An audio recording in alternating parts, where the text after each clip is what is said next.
Major support for Out to Lunch is provided by the law firm of Jones Walker, established in 1937 with over 375 attorneys in offices throughout the U.S., providing a comprehensive range of services to a local, national, and international client base. JonesWalker.com. And by Hancock Whitney. Hancock Whitney is here for families, here for businesses, here for communities during this challenging time. Visit HancockWhitney.com/COVID-19 for the latest. And by Short & Associates, legal recruiters in Louisiana and Texas. Welcome to this special edition of Out to Lunch, Louisiana. I'm Peter Raschuti in New Orleans. I'm Christian Bader in Lafayette. And in Baton Rouge, I'm Stephanie Riegel. Normally, we're the hosts of Out to Lunch in our respective cities, but during the course of the current public health crisis, we're joining forces to bring you a statewide look at what's happening in the world of business and finance. It might feel like ages, but not so long ago, I was hosting Out to Lunch Acadiana in Lafayette at the French Press. And today, like Peter and Stephanie, I'm social distancing at home, and the French Press is doing curbside takeout. You can get their regular menu items, including a family dinner, delivered through Waiter or Grubhub or directly from the restaurant. 337-233-9449. In New Orleans, Commander's Palace is closed. You can find out more about their plans to resume pickup and delivery at commanderspalace.com. In Baton Rouge, the restaurant that normally hosts Out to Lunch, Mansur's on the Boulevard, is open for pickup and delivery. You can order them by calling 225-923-3366. The COVID-19 pandemic has changed so much about our lives, it's hard to think of a part of our life that hasn't been affected. But of all the changes, the biggest casualty other than health is employment. At the time we're having this conversation, the number of unemployed people in the United States is hovering around a staggering 20 million. Although this is a nationwide problem, the stopgap solution to unemployment, the payment of unemployment compensation, is left to the states. Unemployment compensation is structured like insurance. It works on the assumption that only a relatively small number of people will be unemployed at any one time. So when 20 million people suddenly lose their job on the same day, how do states keep funding unemployment insurance and paying compensation? Here in Louisiana, there's a division of the Department of Labor that handles all aspects of unemployment, the Louisiana Workforce Commission. The Assistant Secretary of Unemployment Insurance at the LWC is Robert Woolley. Robert, it's possible that the massive number of people who found themselves out of a job can get rehired just as quickly when things open up. But what happens if it doesn't work that way? What if the economy comes back slowly? How does the state keep paying unemployment benefits to tens of thousands more people than it budgeted for? Well, that's going to be something that we're going to have to look at. The federal money, though, that has been put up to take care of the 1099 and self-employed folks does last through sometime in late July. So we should have enough funding for that. The problem might come in the state trust fund, which is what employers pay taxes into to cover unemployment for their W-2 employees. We have plenty of money now, but we're paying out in larger and larger amounts each week out of the trust fund. And we have told employers that they will not have to pay this money, which they normally would, have to pay back into the system. The governor waived that requirement for them to contribute to employees that of theirs that have taken this benefit. So maybe if you could put some numbers to that, and if you don't have the statistics readily available, at least give us an idea of how much time we're talking about. How many months do we have? Well, I think we would have plenty of months in the trust fund, but at some point we will have to replenish it. But I will tell you, after Katrina, the federal government did come in and help us replenish our trust fund. So we think that'll probably happen again this time. But just to give you some examples of the amounts of money that we're paying out, yesterday we paid $205 million in benefits. To give you a sense of what that number is, all of last year we paid $151 million in unemployment benefits. And so just to follow up real quick, so that was $205 million for what period? The past week? For one day. For one day? 1 day. Since the pandemic started, we have paid out 400 million federal dollars in unemployment and approximately 136 million in state dollars in unemployment. And the 400 million really only started on April the 13th, which was last week. Robert, I know in Louisiana we tend to do things differently in all aspects. Do other states have this same kind of structure, and are we more generous than others? No, I think we all have a similar structure, but this program is intended as a safety net. It's intended to give a small amount of money to sustain someone while the true goal is reemployment. And most of our resources in our department, as well as other state departments, is geared towards reemployment, either retraining people or helping them to get back into the workforce. And that's what most of the resources in this office and most employment offices around the country are set up to do. So it's really kind of a safety net program that Congress has now turned into a potential stimulus program. So if the structure of this is something that we think of as a safety net that's contingent upon trying to find new employment, I mean, there's a scenario at the end of this where that's really tough to do. I mean, what does a program like this look like in an environment where you can't readily expect people to find new jobs? And that's the problem, and I think that's why the federal government stepped in and pumped the money into the CARES Act to help alleviate that problem, because you can't require work searches right now because there's no place to find work. And so the federal government, in anticipation of that, started funding all of these state programs with federal dollars to pay out to people, especially people who normally wouldn't be in the trust fund, which are the W-2 employees.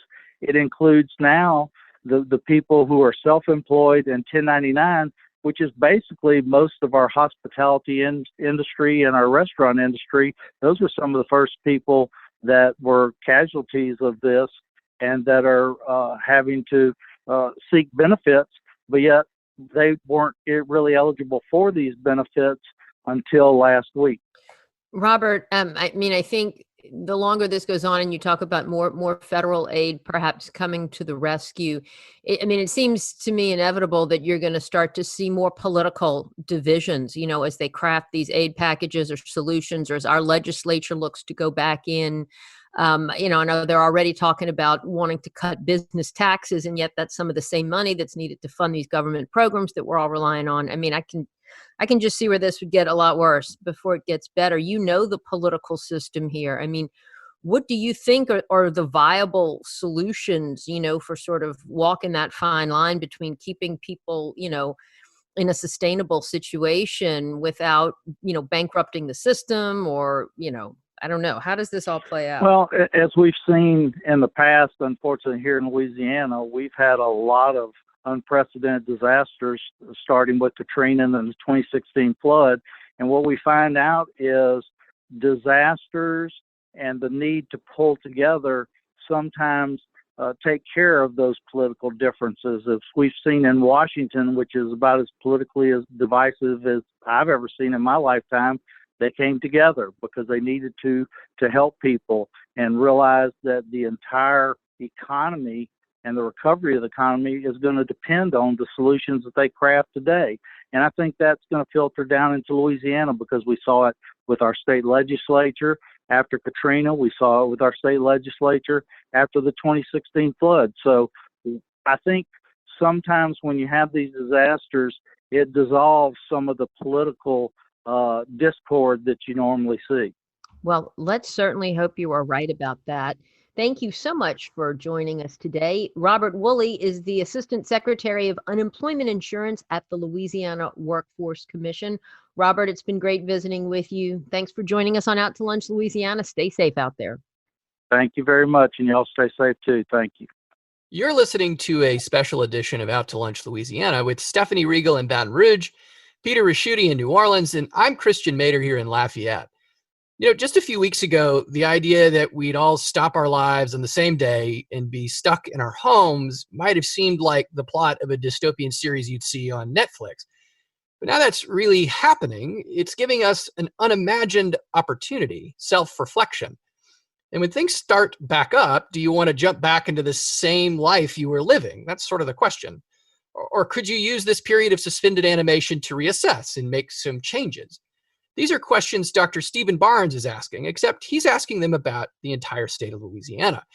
Dr. Barnes is director of the Kathleen Babineau Blanco Public Policy Center at the University of Louisiana at Lafayette. And he's a member of the Louisiana Revenue Estimating Conference, a government panel that determines income projections that create the state budget. So, Dr. Barnes, I'd really like to sort of just jump into it here. The Revenue Estimating Conference will meet in May, as I understand it, to forecast how much money the legislature can spend. Oil prices went negative yesterday for the first time ever. Sales tax revenue is cratered across the board. Just for perspective, the mayor here in Lafayette told us yesterday to expect a 35% decrease in sales tax collection for the city of Lafayette. And that translates to millions in decreased revenue here. The state budget relies on sales tax, income tax, and oil revenues to pay the bills. I mean, how much do you expect the state budget will actually shrink? Well, you've covered a very good brief summary of what has been a remarkably tumultuous and fast-moving economic picture. And I've certainly been working hard over the last month or so to track as closely as possible just how much this is taking a toll on the economy, and working with some of the other economists in Louisiana to try to bring together a robust perspective on what the potential might be in terms of the real depth of this and how long this will last. This is going to be an event that really sets a new watermark for economic challenges and fiscal disruption. Just looking back at what is one of the biggest standout disruptions in recent memory of Katrina, we saw about a 9% drop in employment over a period of about 4 months following Katrina. Fortunately, we also moved into a massive rebuilding program, which helped both recover jobs and bring new dollars into the state's economy and the state's budget. What we're looking at over the last several weeks with unemployment claims translates into closer to 17% of the state's economy having already stood up and filed unemployment claims. So we're looking at something that's much deeper than that. And the duration of this is still to be determined. So we're working hard to try to pin down what this might mean for the state budget, but it's certainly going to be a significantly different picture toward the end of this fiscal year and looking ahead to next fiscal year than what we thought we were looking at just a month and a half ago. I'm curious if you could just walk us through a little bit what the math actually looks like, and not necessarily in the sense of like what the numbers would be, but I mean, it's not necessarily obvious to me what variables you're plugging in to really benchmark this when you're making this kind of forecast in normal times, much less during a pandemic. Well, it's important to look at the state's budget and the revenues on an individual basis, because some of those revenue streams are very closely tied to the economy. Some will be very closely tied to specific sectors, such as oil and gas related revenues, while other revenue streams have a weaker relationship and may not move as much. So looking at them on a case-by-case basis is certainly important. And we know that some of those, such as severance taxes and royalties, immediately will drop in a big way because of what we're seeing with the price of oil. And that's a relationship that's a bit more direct and something that we can anticipate with greater accuracy. As we move to other sources of revenue, another big one being sales taxes, we've seen massive changes in consumption, in purchasing habits. Unfortunately, a lot of that has meant a shift away from taxable purchases towards untaxable purchases with food at home and other essential purchases from grocery stores. So that's kept some businesses active, but is still going to translate to a larger impact on that revenue stream. Whereas other revenue streams, while we've seen a lot of people beginning to file for unemployment benefits, and certainly some families are feeling a huge impact from this event on their own budgets, The broader tax base for the income tax is something that doesn't move quite as rapidly over time.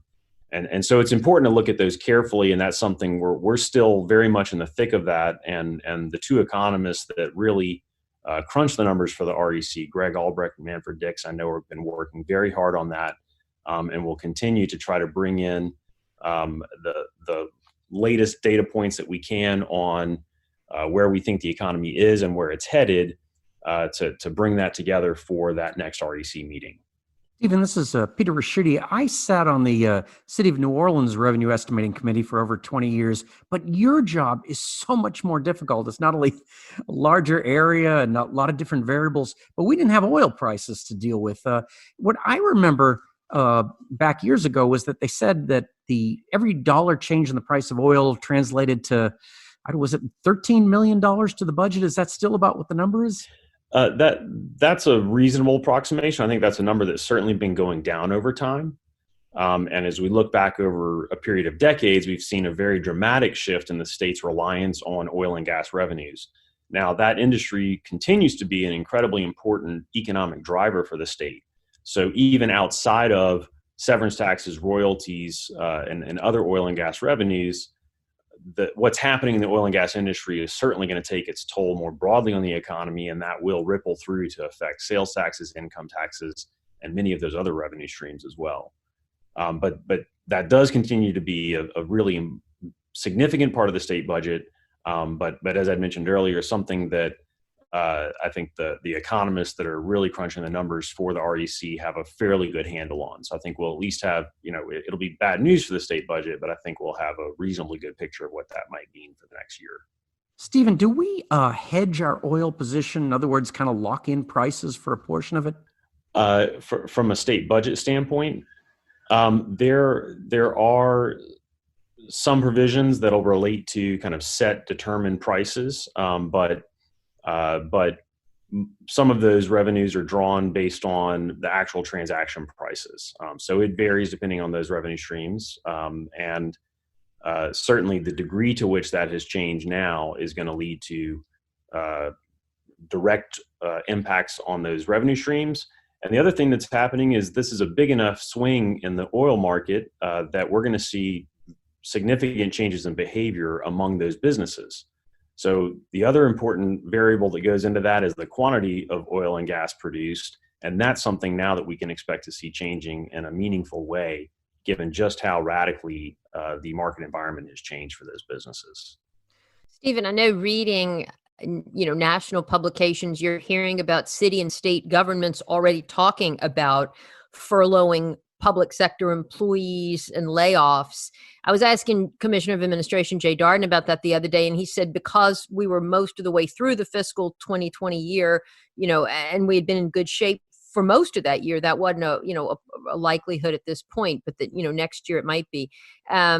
Any idea, if and when that might come? Because here in Baton Rouge, of course, the public sector is a big part of the economy, and we've been a little bit insulated, from some of the impacts that other areas have felt because of that. Well, there are a lot of moving pieces in that equation. We're looking both at the revenue side, and what happens on the expenditure side matters as well. During a downturn like this is a time when I think the public can appreciate the importance of many of those state programs that those dollars are supporting. But there's also a lot of federal assistance coming in to help boost and support many of those programs. And so I think that picture is still beginning to emerge a bit more clearly, and there's still some questions about what additional federal assistance might come in. But for example, the federal government has increased the share of Medicaid expenses that will be covered by the federal government, and that helps to free up some state dollars. And there are other similar sort of disaster response type grant programs that will bring dollars in to support some of those public programs. So the net effect of how that washes out is very complicated, and I'm thankful to have someone with the experience of Commissioner Darden tracking that and working through that in a very careful way. But so in the end, it's really going to depend on that balance between how much of a decline we really see on the revenue side, which will be heavily influenced by how long this event is drawn out, as well as what support we might get from the federal government, and then ultimately a decision by the legislature and the governor on where we want to move as a state, and what investments must be made to get Louisiana on the right path to come out of this in a stronger position. And there's going to be a balancing act there between managing our tax system and what that does to revenues, as well as managing the expenditure side of that equation. Dr. Barnes, this is Christian again. I one of the things I've seen, in all this is a call to sort of provide relief to the oil and gas industry specifically. And one of the changes that has been requested would be, say, reducing or eliminating the severance tax. So I'm curious your thoughts on whether that would be sensible policy, or would we actually see, some benefit that would outweigh, say, the lost revenue, or is it more important that we keep whatever revenue streams we have in place while we have them? Well, you've touched on the interdependency of the state's economy on that sector and the state's budget on what's happening there. I think you're right. There are lots of trade-offs there. When we look at the magnitude of the downturn in that industry, and this is due to global conditions, this is a global economic slowdown that's coming on top of what had been a sort of geopolitical dispute between Saudi Arabia and Russia. And severance taxes and royalties absolutely factor into the accounting that those oil and gas firms are doing to determine, what makes sense, what kinds of investments should they be making, and in this environment, can they keep their heads above water? I think the size of the downturn here is something that is far larger than what we might be able to offer as a state in terms of helping to lower their operating costs. That being said, we're looking at companies across a range of economic and financial health, and so there will certainly be companies on the margin who are, trying to keep their heads above water, and for them, any relief will make a difference. So I think it is appropriate to think about short-term efforts to try to keep people afloat over a very brief window of time, and what's our longer-term strategy for setting tax policy. But it's such a fast-moving environment that I think it's going to be very difficult to bring a new state tax policy or tax relief to make a significant difference across that industry. Dr. Barnes, Christian mentioned at the beginning, that this might force us to think about new ways of doing things. I mean, when you talk about tax policy changes or some of the things, do you see this bringing forth a discussion about diversifying the economy, changing the way we do things, or the reliance, for instance, like the recession of the 80s did to our reliance on oil, and gas severance taxes and royalties, and that became a much, a much smaller part of our budget, right? So, do we see this maybe changing the way we really do business in Louisiana economically? I think that there's no doubt that this event is going to change the way we do business in Louisiana. I think we're going to see a very large number of small changes that pervade the entire economy. So there are going to be lots of little things that retailers have to do, that restaurants will start to do as they begin to reopen, and try to serve their customers in a way that was similar to what they did previously. And when we think about the importance of tourism and major events in the state's economy, I think those things will return over time, but there are going to be a lot of little things that are done differently to make them succeed and make their customers feel comfortable. But I also think this is a moment in time when we should be thinking more broadly about, where are we headed as a state, and how do we push the state in the right direction to really get on a path of stronger economic growth and embrace the economy of maybe it's the new 21st century, a post-2020 economy. And as I've been tracking this event and thinking about how it has already affected the economy, I think in many ways we've seen this rapidly accelerate some underlying trends that were already there. So we've talked a lot over the last 10 and even 20 years about how technology continues to work its way into different pockets of the economy and change the nature of work. Here we are all today doing what has been a live in-person radio show entirely over the internet. That's not necessarily going to be the new normal for all things, but I do think that as we move on the other side of this, we're going to see a different balance between doing things the way that we always had done before and an even greater embrace of how we can use technology to stay productive in a variety of different settings. So I think this is definitely going to be a window of time where we see an accelerated pace of change. We've got hundreds of thousands of people who are out of work today who are going to be rethinking, what do I want to do in the next chapter of my career? So I think it's also very important as a state, despite the challenging budgetary environment, that we find a way to get those folks re-engaged in the education and training system, and get that important part of our workforce retooled and retrained, because some of them won't have jobs to go back to. For those that can get back to work quickly, that's great. We want to get them re-engaged in the economy as quickly as possible, but we need to make sure we've got wide open doors to the education and training system so that we can get folks retooled and focus people in a direction that's going to be productive for the next 10 to 20 years. Dr. Barnes, you mentioned the changes in the economy for less brick and mortar, more online sales. Does the state get revenue on online sales? The state does get revenue from the bulk of online sales. Large retailers for many years have been submitting sales taxes for those online sales among those that do have a presence in the state. More recently, there's been a legal case that sort of expanded that to a great degree.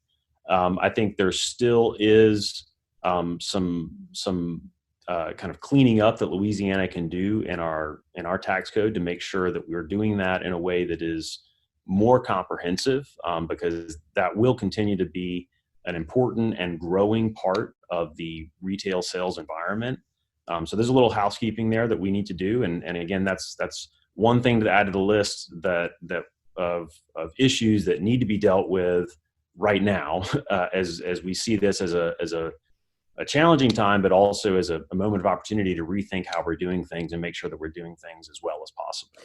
And Dr. Barnes, do we have any feel for how long this goes? I mean, like with respect to the industrial construction projects that were going to propel our economic growth for the next couple of years, they're now saying don't look for anything till 2024. I mean, as the revenue estimating conference begins to meet and everything, are y'all looking that far out? How long does this go on for? The future is always uncertain, but I think now perhaps more than it has been in many, many years. There is no doubt that we'll start to see some of the currently idled or slower segments of the economy begin to come back online over the next several months. So I do see us starting to get things moving again fairly quickly, but it's going to be a slow and bumpy process. I think we have to be very careful, because if we're looking out 6 to 12 months from now, it's going to be very important that we've got we've got high consumer confidence and high business confidence, because those are the things that are going to get people back to the marketplace. Those are going to be the things that help give businesses the confidence and the comfort in moving forward with larger scale industrial projects. And to do that, we know we need to get things moving again, but we want to be careful to do that in a way that's not pushing faster than where the healthcare system needs to be and the guidance that we're getting from public health officials. So I know everybody's eager to get things moving again quickly, and I think things will start to move fairly soon, but it is going to be a slow and bumpy process. So it's economics is an uncertain science for an even more uncertain time. Dr. Barnes, thanks so much for your time and best of luck to you. Thank you. Dr. Stephen Barnes is director of the Kathleen Babineau Blanco Public Policy Center at the University of Louisiana at Lafayette and a member of the State of Louisiana Revenue Estimating Conference. Dr. Barnes, thank you so much for joining us in Out to Lunch, Louisiana. You're listening to a special edition of Out to Lunch, Louisiana with Christian Mader in Lafayette, Stephanie Regal in Baton Rouge, and I'm Peter Raschuti in New Orleans. As Stephanie mentioned earlier, there are now about 20 million people in the U.S. right now who have lost their jobs. That is an extremely high number, but it's not everybody. The total size of the U.S. workforce is over 157 million. Companies who remain open through this crisis are hiring. Reportedly, Amazon is still looking after already hiring 100,000 people, and Walmart is aiming to hire 150,000. Here in Louisiana, workforce recruiters are actively looking for people to fill positions. One of those recruiters is Henry Schertles. Henry is partner and vice president of OneSource Professional Search. On the company's website, there's a homepage message that says, "We've weathered multiple economic and natural disasters during our 17 years in business, each time emerging stronger, and are confident that our trusted client partners and candidates will do the same." Henry, we're all looking for good employment news right now. Based on your experience, who in Louisiana might really emerge economically or financially stronger from the crisis, and how are they doing it? Peter, thank you for having me this morning. We're coming off 2019, the lowest unemployment across the country, at roughly 3.5%, which is the lowest it's been in 50 years. And now we are in March. Numbers show that we're up to about 4.5%. In April, that number, this is across the country, may go to 15%. And then their projections, recent Forbes article said we may go to 30%, which was, Depression era unemployment. In Louisiana, we were tracking about a little over 5.5% at the end of the year. In March, I think we were nearing 7%. So we're seeing the impact in the state of Louisiana in a big way, and likely to see that number go maybe to 15% in April. So it's in the near term, there's a lot of pain and suffering out there in hourly jobs as well as professional staffing. Most of our clients have installed a 60 to 90 day hiring freeze. And so that means they're suspending hiring. There have been layoffs. There have been furloughs, which is better than a better situation than a layoff. And then there's some companies benefiting and from this. I think the IT staffing companies are doing well. People that are working remotely, we're all working in our homes, most of us. The company, we have a defense contractor that's budgeting, and they are proceeding with hiring multiple positions. We have on the North Shore, we have a design firm that designs parts for the paper industry, and they are hiring at a rapid pace because that industry is under a lot of strain and growth. We have some engineering firms that are continuing to hire. Some of those are technical positions, some of them are finance and accounting positions. So while the market is relatively soft, there are firms out there that are hiring. Henry, I hope that paper industry company was big on toilet paper, because that seems to be the big one right now. If we were a fly on the wall in a corporate boardroom right now, what are they thinking? What's going through their heads? Are they thinking that going forward after something like this, we should run leaner and meaner, or perhaps the other way, which is if more of these things come up, maybe we need more bench strength? Well, I think what you'll see is because we're all learning new ways of doing work. So I think it's one of your other guests alluded to, that's going to change how work is done. We'll find some companies that feel like their employees can work remotely, so this will impact the real estate market maybe. There will be more workers that working on contract rather than direct hire. So companies will be reducing their overhead expenses. I think you'll see some companies staffing smaller because they're seeing that they can get work done with a smaller staff. So it's hard to say. I mean, I've been talking about that with clients when I'm talking to them. It's uncertain what that's going to mean long term, but I think we can all predict that it is going to change how we do work. It's going to impact the numbers of employees, and so change is coming. And I think the progression for a lot of people that are finding themselves unemployed now, the progression, the growth is going to be a paced level, because some companies that we know have already determined they're closing their shops. So those workers are going to have to retrain. Maybe their skills are transferable to another industry, but to find work. Henry, are the jobs that you all are seeking to fill now, do you think those are one-offs, or are they sort of leftover openings from before this whole pandemic crisis started, or are they really new opportunities that have arisen in the past 5 weeks? Stephanie, I think it's a mixed bag, and I think some of these are budgeted positions that we were already, so our clients already had planned for, and they're important positions. And we have a company that has a transportation manager role that they felt was very important. So they are now progressing that with 3 candidates. And in lieu of an on-site interview, they're doing their second interviews, which is typically on-site, by Zoom, and then they'll make a decision. So some of them are one-off. Some of them will be contract, short-term.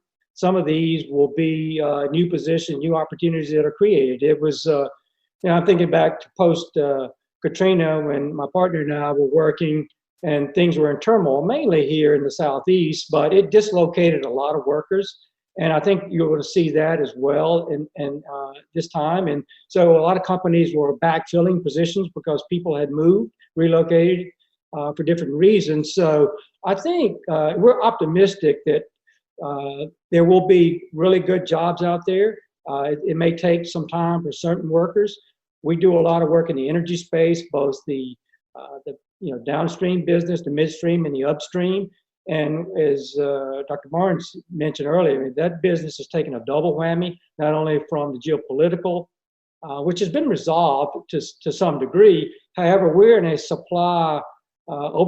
vast oversupply situation. And that's what caused the oil markets to turn upside down yesterday.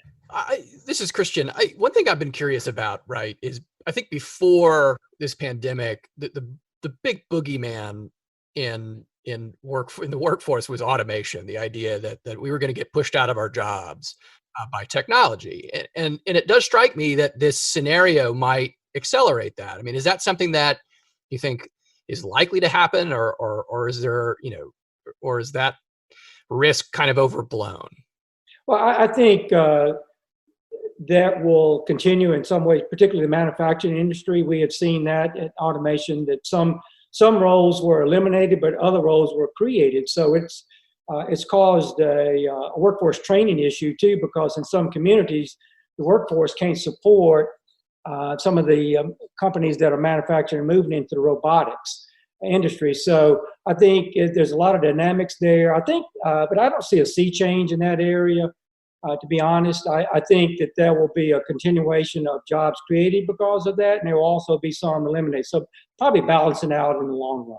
And Henry, one kind of nightmare scenario is we open up the economy and then cases spike again, and then we have to lock it back down again. That has got to be just an awful situation for both hiring managers and people seeking jobs, right?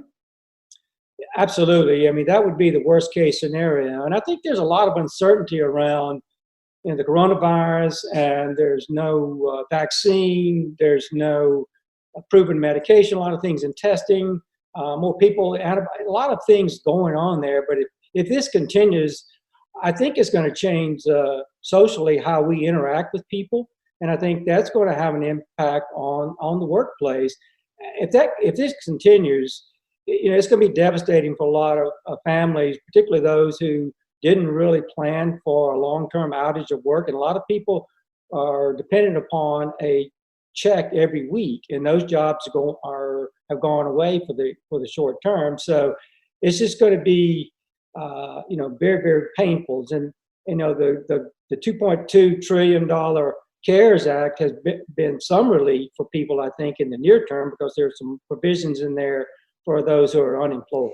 Henry Shields is partner and vice president of One Source Professional Search. Henry, thanks so much for joining us on Out to Lunch, Louisiana. My pleasure. And thank you for joining us for this special edition of Out to Lunch, Louisiana. We edited these conversations to fit into the time slot here on your NPR radio station.